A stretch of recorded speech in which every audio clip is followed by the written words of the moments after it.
অভিমানের পাহাড় ভেঙে পড়েছে নদীটার বুকে। ক্ষণিকের আলাপ বাড়িয়েছে ক্ষত। নোনা জল মিশে গেছে চোখের কালোয়।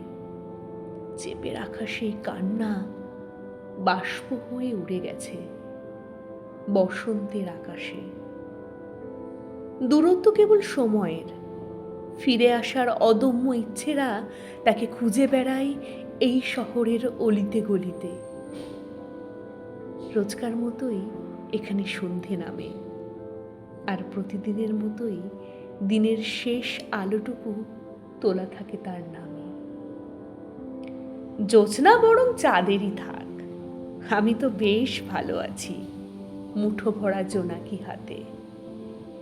এখন আর অন্ধকারে ভয় করে না। ঘুম না আসা চোখের স্বপ্নগুলো এখন শুধুই তার। আজ এখানে বসন্তের হাওয়া, দক্ষিণ বাতাস ছুঁয়ে এসেছে তাকে, আর সেই ছোঁয়া এখন আমার নিঃশ্বাসে। আমার ভালোবাসা রোজ এভাবেই খুঁজে নেয় তাকে। দূরত্বের মায়াজাল ভেঙে সে ফিরে আসে আরো একটু বেশি আমার হয়ে। সে ফিরে আসে আরো একটু বেশি আমার হয়ে।